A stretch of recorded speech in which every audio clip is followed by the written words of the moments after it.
Bonjour à tous, on va voir aujourd'hui 10 comportements d'une femme perverse narcissique en couple. Je vais vous décrire typiquement ce qu'un mari pourrait observer de sa femme si celle-ci est perverse narcissique. N'y voyez pas un machisme ou autre, on fera la version avec les 10 comportements d'un homme dans quelques jours. Ce que vous devez savoir, c'est qu'il y a des caractéristiques communes à tous les gens qui sont pervers narcissiques. Ceci dit, dans certaines situations, ils vont aussi se comporter d'une certaine manière tous ensemble. Donc il y a de grandes chances que si jamais vous êtes un homme aujourd'hui en couple avec une femme perverse narcissique, vous observiez les 10 points qu'on va voir juste ensemble. Il y a des points qui sont très communs à tout le monde, comme par exemple le pervers narcissique est une personne qui est très centrée sur elle-même. Ce sont des gens qui sont manipulateurs, qui sont très contrôlants aussi et qui sont très dévalorisants, qui vont toujours essayer de vous rabaisser. Ces caractéristiques vont donner des comportements différents selon les situations. En l'occurrence, si on est une femme perverse narcissique en couple, qu'on est marié en concubinage, on va voir ce qui se passe dans les 10 situations qu'on va décrire ensemble. On va présumer dans cette équation que le mari n'est pas pervers narcissique, car ce serait quelque chose qui serait juste impossible dans le temps. Je vois beaucoup de commentaires, on me demande Antoine, est-ce que c'est possible que deux pervers narcissiques soient ensemble? La réponse est bien évidemment non, pas du tout, c'est juste impossible. Par contre, il est fort possible que l'une des deux soit perverse narcissique et fasse croire à l'autre qu'elle l'est aussi. Et dans ce cas-là, voilà, celui qui se pose la question souvent, c'est juste celui qui ne l'est pas. Le pervers narcissique ne se pose jamais de questions sur lui-même. Avant de démarrer avec ces 10 comportements, je rappelle que vous pouvez vous abonner si vous le souhaitez. C'est juste en dessous, cliquez sur je m'abonne, puis sur la cloche qui est juste à côté. Il y a un quiz qui s'appelle « Est-ce que c'est une personne perverse narcissique ou pas ?» Cliquez dessus. En quelques secondes, vous aurez l'info. Il y a aussi la possibilité d'appeler un membre actif de mon équipe du lundi au vendredi de 9h à 18h et c'est juste en dessous. Premier comportement qui est extrêmement typique d'un couple avec une perverse narcissique, c'est qu'elle est très souvent déçue. Alors, il y a la phase de lune de miel où vous serez encensé, vous serez le meilleur homme du monde, le plus beau, le plus fort, tout se passe bien. Et une fois que ces quelques mois sont passés, que l'équation change totalement, cette personne sera déçue par vous. Par exemple, la femme peut être dégoûtée par son mari et même lui dire « tu me dégoûtes, ton comportement me dégoûte, ton physique me dégoûte, ta manière de faire avec tes amis me dégoûte ». C'est aussi une femme qui va souvent détester les amis de son mari, les parents. Elle peut aussi aller jusqu'à détester son travail. Elle peut aussi détester, le dire très ouvertement, les efforts que le mari va faire pour éduquer les enfants, pour faire que tout se passe bien. Elle va aussi critiquer son implication à la maison. Elle va aussi dire parfois qu'elle est victime de ce mariage. Elle va dire par exemple « mais si seulement j'avais su que tu étais comme ça, je ne me serais jamais marié avec toi, je ne me serais jamais mis en couple avec toi ». Et ce qui est étrange là-dedans, c'est que cette personne qui va vous diminuer, vous rabaisser en permanence, va être étrangement très possessive si une autre femme s'intéresse à vous. Donc, elle vous déteste, elle vous dénigre, mais si quelqu'un d'autre est dans l'équation, elle va se montrer très jalouse, très possessive et vous ramener à vous. Vous êtes toujours son jouet, vous êtes la personne qu'elle peut martyriser, elle ne veut pas que quelqu'un d'autre utilise son jouet ou son objet. Donc ça veut dire qu'en gros, elle vous dévalorise, mais elle ne vous laisse pas partir pour autant. Vous êtes toujours sa possession, ce qui est étrange. Si quelqu'un te dévalorise en permanence, pourquoi est-ce que juste on ne se sépare pas? Là, pas du tout. Je te dévalorise, mais je te garde à côté de moi dans l'équation. Tu me déçois, mais je te garde dans ce couple aujourd'hui. Au passage, si vous voulez rigoler avec ça, posez-lui la question, pourquoi est-ce que tu me dévalorises autant? Pourquoi est-ce que tu restes avec moi? Et là, vous aurez tout un tas d'explications farfelues, comme par exemple, je dois te sauver, alors que c'est elle qui te martyrise. Je dois faire quelque chose pour toi. On a des enfants ensemble, on a une maison. Il y aura tout un tas d'excuses farfelues qui fait que oui, elle pourra te dévaloriser, mais oui, elle va te garder à la fin. Deuxième caractéristique d'un couple où une femme est perverse narcissique, c'est que la femme va toujours prendre position contre son mari. Par exemple, si jamais il y a des travaux à faire à la maison, elle ne sera jamais satisfaite du résultat. Quoi que vous fassiez, ça ne sera jamais suffisant. Elle pourra même, par exemple, refaire faire ses travaux par un expert ou par un pro juste après pour vous montrer que lui fait beaucoup mieux. Et même si votre travail était 100% parfait, à la fin, le pro fera mieux que vous, même si le pro se trompe totalement. L'idée, c'est juste de descendre votre propre valeur et de monter sa valeur à côté. Vous mettre en comparaison, on a parlé de triangulation il n'y a pas très longtemps. Dans ce triangle, il y a vous, un ouvrier et elle va toujours vous mettre en comparaison pour vous rabaisser. Troisième caractéristique, Dites-moi en commentaire si vous avez ça, si vous êtes un homme victime d'une femme perverse narcissique. La femme narcissique fantasme la réussite. Ça peut être dans un ou dans plusieurs domaines. Ça peut être la réussite sociétale. Donc, c'est-à-dire, si jamais on était mieux, si jamais tu étais mieux, tu aurais plus d'amis. La réussite financière. Si jamais tu étais plus intelligent, tu aurais plus d'argent. Elle peut même, au passage, vous pousser à changer de métier, à avoir un meilleur travail, à plus gagner. Parce qu'elle va vous dire que si vous étiez meilleur, vous rapporteriez plus d'argent à la maison. Elle peut aussi fantasmer la reconnaissance des autres. Si jamais tu te comportais différemment, les gens t'aimeraient plus. Les gens seraient plus amis avec toi. Donc on sera toujours mis en comparaison avec d'autres qui gagnent plus, qui ont plus d'amis ou qui ont plus réussi derrière. C'est un discours qui est étrangement récurrent. C'est d'ailleurs presque toujours les mêmes phrases qu'on retrouve et qui est surtout très stable. C'est-à-dire qu'on peut avoir ces mêmes phrases mises toutes les semaines ou tous les mois de temps en temps et ça va ressortir avec quasiment les mêmes mots qui sont dans ces mêmes phrases. Elle peut aussi te mettre en comparaison avec d'autres hommes qui sont beaucoup mieux selon elle. Par exemple, tu as un voisin qui est plus musclé, elle va te le montrer, elle va te le dire. Regarde lui comme il est musclé. Un autre voisin ou son frère qui gagne plus mieux sa vie, elle va te dire regarde ça lui. Regarde comme lui gagne sa vie. Ça peut être une personne même à la télévision. Regarde lui. Si jamais par exemple tu aimes jouer de la guitare et qu'elle voit quelqu'un qui joue mieux à la télévision et que c'est une star ou que c'est une rock star mondialement connu, elle va te dire regarde, lui il a réussi, toi tu n'as pas réussi, alors que pour toi c'était juste un passe-temps, tu n'avais rien dans la personne, mais elle va toujours te mettre en comparaison, peut te dire que quelqu'un réussit mieux que toi, ce qui est encore une façon de te dévaloriser grâce à ce fameux triangle qu'elle va créer en permanence. Alors ça peut être une comparaison qui est pour le futur, mais ça peut étrangement être dans le présent et dans le passé. Et ça, c'est quelque chose qui est très caractéristique du pervers narcissique en général. Je vais vous donner une phrase que vous avez peut-être déjà entendue. Je n'aurais pas dû m'engager, j'aurais dû écouter mes parents, j'aurais dû faire confiance à mon instinct. Donc, elle vous met en comparaison ou elle vous met en fantasme de quelque chose qui est passé en disant « je n'aurais pas dû faire ceci car tu me déçois ». Une personne normale se dirait, une personne saine se dirait bah, « c'est pas grave, on s'est connus avec tel type de circonstances, aujourd'hui ça se passe bien ou mal, mais on va tout faire pour avancer ». Alors que là, elle vous renvoie toujours à des éléments du passé en comparaison, des éléments présents ou des éléments du futur. Le futur, c'est par exemple, tu n'arriveras jamais dans ta vie à la hauteur de. Donc, passé, présent et futur. Alors, encore une fois, on est dans le fantasme, mais pour autant, cette personne ne vous quitte pas, elle ne part pas. Elle peut dire, par exemple, je mérite d'avoir un mari qui est millionnaire.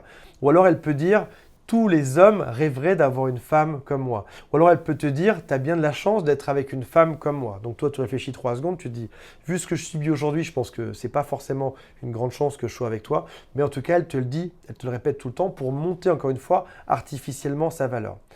Elle peut aussi étrangement être parfois dans le support, dans le soutien de son mari, si ça va dans le sens du fantasme. Elle va le pousser un petit peu et vite après ça, elle va le rabattre pour lui montrer que de toute façon, il n'y arrivera jamais.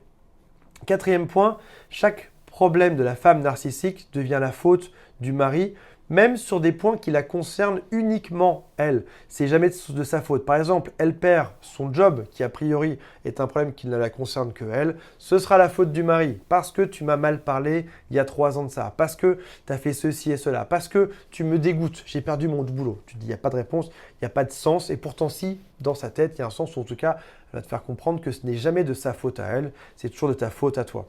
Elle dépense tout l'argent sur ton compte bancaire, ce ne sera jamais la faute du mari, ce sera jamais de sa faute à elle, ce sera toujours de la faute du mari. Tu ne gagnes pas assez. C'est pour ça que les comptes sont insecs. Si tu regardes bien, c'est que ses dépenses, mais non, c'est de ta faute parce que tu n'as pas assez fourni le compte, tu n'as pas mis des millions dessus, donc du coup, c'est juste de ta faute. Elle est malade, encore une fois, c'est de ta faute. Je me sens mal, j'ai des étourdissements, j'ai mal au crâne, c'est de ta faute, juste à toi. Du coup, tu te sens un peu comme une espèce de punching ball. La femme est toujours la victime dans cette histoire. C'est à la fois ton bourreau et ta victime, et c'est jamais de sa faute. 5e point que vous avez probablement dû ressentir, qui est un peu plus touchy celui-ci, mettez-moi en commentaire si c'est le cas ou pas, il n'y a vraiment jamais de vraie connexion émotionnelle dans le mariage ou dans la mise en couple de cette personne. Vous avez toujours un sentiment de distance. Même parfois dans l'intimité, vous avez l'impression que l'autre n'est pas vrai, comme si l'autre était absent, comme un espèce de froid qui est inexplicable. Et c'est quelque chose qui peut vraiment rendre dingue dans le temps. tu es avec une personne qui est toujours un peu distante de toi. Quand tu en parles à tes amis, personne ne te comprend. Tu dis, ouais, voilà, je suis en couple avec une femme ou un homme et il y a une espèce de distance. Personne ne te comprend. Les gens disent, oui, mais c'est normal, elle boude. Ou alors, il se passe autre chose, elle est triste aujourd'hui. Mais en fait, non, cette notion de froid, de distance, tu l'as tout le temps. C'est une personne qui est incapable de se connecter à l'autre. Parfois, elle veut parler, mais ça n'aboutit à rien. Par exemple, elle peut te dire des phrases comme « je ne sais pas ce que tu veux que je te dise » ou alors « je ne comprends pas ». Je ne comprends pas. Donc toi, tu es en train d'essayer d'expliquer, d'essayer de manière rationnelle de montrer ce qui ne va pas, comment ça pourrait s'arranger. Et l'autre en face te dit « je ne comprends pas ». Ce qui est d'un côté une incitation à toi en donnant encore plus pour essayer de faire comprendre à l'autre ou de résoudre la chose. Et d'un autre côté, c'est aussi un mur. Parce qu'un je ne comprends pas qui est répété en permanence fait juste que toi, tu es dans l'échec. Tu n'arrives pas à expliquer à l'autre quelque chose. Tu ne sais même pas si c'est de la bonne foi ou si c'est faux, mais tu n'arrives pas à avancer. Donc, elle t'encourage à parler, mais dès que tu fais des efforts pour avancer, elle te bloque par un je ne comprends pas. Je ne sais pas ce que tu veux que je te dise. Le couple est comme bloqué. Quoi que vous fassiez, vous avez l'impression que l'autre vous met des bâtons dans les roues. Il vous encourage et il vous stoppe simultanément. 6e point, elle va empêcher le mari de se faire des amis ou de les voir. C'est une personne qui est très contrôlante, qui vérifie tout. Ça va souvent créer des frustrations chez le mari parce qu'il va entendre que tous ses amis sont nuls. Ton ami est nul parce qu'il est comme ci, il est comme ça. Il est radin, il fait ci, il est sans gêne. Cette personne est nocive. Ou alors elle peut aussi te dire quelque chose qui est beaucoup plus manipulatoire, c'est « que devient un tel ?» Elle te parle de ton copain Marc, que tu n'as pas vu depuis 6 ans, elle sait très bien que tu es dans une relation compliquée avec lui et c'est justement lui qu'elle va choisir pour te dire « Au fait, qu'est-ce qui devient Marc ? Il me manque, on a passé des bonnes soirées avec lui. » Sauf qu'elle sait très bien qu'en fait, ce fameux Marc en l'occurrence, tu peux juste pas le voir parce que ça a été compliqué, il y a une dispute ou autre. Donc c'est une technique d'isolement, elle ne veut surtout pas que sa proie puisse faire des amis ou que sa proie ait des amis qui puissent venir le défendre dans sa vie. 7e point, les doubles standards sur le changement. Alors, par exemple, ta femme te suggère de changer, te dit ce serait vraiment bien que tu changes, toi tu fais des efforts, mais l'autre en face ne change pas. C'est en gros, fais ce que je dis parce que je fais, moi je ne change pas, toi tu dois changer, toi tu fais tous les efforts du monde pour changer, t'adapter et résoudre cette situation qui te met mal à l'aise aujourd'hui. Pour autant, ça ne fonctionne jamais, tout sera toujours de ta faute et l'autre en face ne change jamais d'un iota. 8e point, qui est très souvent, vraiment très souvent vécu, c'est de culpabiliser les relations intimes. C'est en gros de te faire comprendre qu'il y a un enjeu dessus. Par exemple, on ne va pas avoir de relations intimes car tu m'as dit ça il y a 3 ans, il y a 3 semaines. Ou alors, on pourrait en avoir, mais il faudrait que tu changes, que tu te comportes mieux. Donc en gros, c'est pas juste avoir des relations intimes pour se retrouver, se dire qu'on s'aime et partager un moment. C'est relié à plein d'autres choses derrière. C'est de l'amour qui est conditionnel. Si tu te comportes mieux, alors peut-être qu'on le fera. Donc toi, tu reviens dans le même schéma, on t'encourage et on te stoppe. Elle t'encourage à changer, mais elle te stoppe. Elle te fait non, ce n'est pas possible. Il faut que tu changes. Mais ce changement, il est flou. On ne sait pas exactement ce qu'il faut changer. On ne comprend pas et surtout l'autre en face ne fait aucun effort pour que ces changements aboutissent sur quelque chose qui est valide. Peut-être que si tu te comportes bien, on le fera.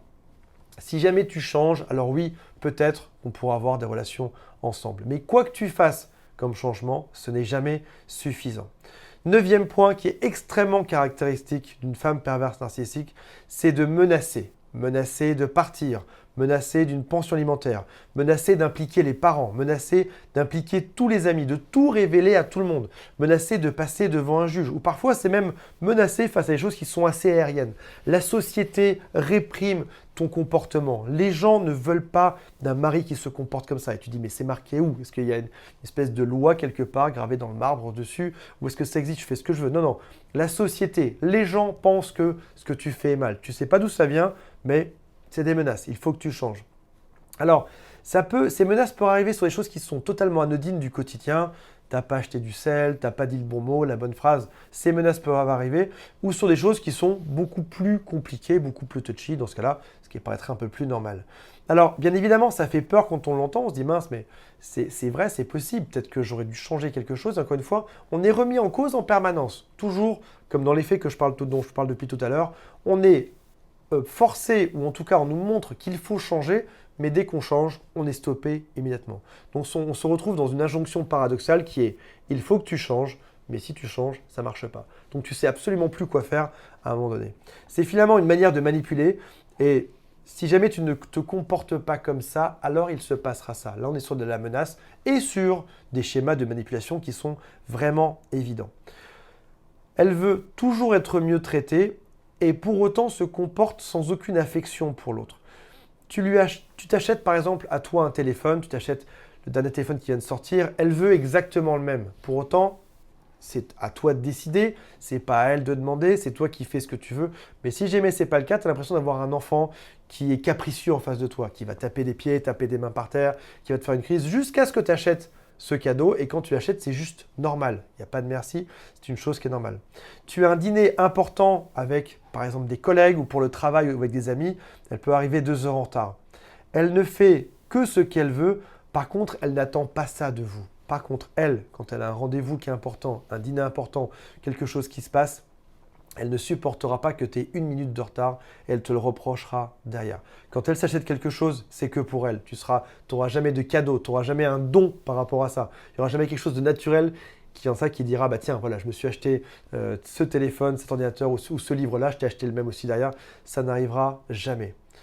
Donc, elle sait être prévenante, elle sait exactement comment ça fonctionne, elle sait qu'elle pourrait l'être, mais elle ne le saura jamais. Tu seras toujours le seul à être prévenant, attentionné, le seul qui essaye de faire des efforts et qui sera bloqué dedans. Voilà mes amis, c'était 10 points que vous pourrez retrouver chez une femme qui est perverse narcissique. Dites-moi en commentaire si vous les avez eus. Combien vous avez eu de points sur les 10? Est-ce que vous en avez eu 1, 2, 3? Déjà arrivé vers 5, ça ferait déjà beaucoup. Si c'est 10, c'est le jackpot total. Rappelez-vous qu'on a gagné la partie avec un pervers narcissique lorsqu'on est parti. Il y a un quiz juste en dessous que vous pouvez faire. Il y a aussi une personne dans mon équipe que vous pouvez appeler gratuitement du lundi au vendredi de 9 h à 18 h. Voilà mes amis, je vous aime, prenez soin de vous et si jamais vous avez des amis qui sont coincés dans ce genre de relation, c'est vous mes ambassadeurs, c'est à vous de les prévenir et de leur montrer à qui ils ont affaire réellement aujourd'hui. Salut à tous, bye.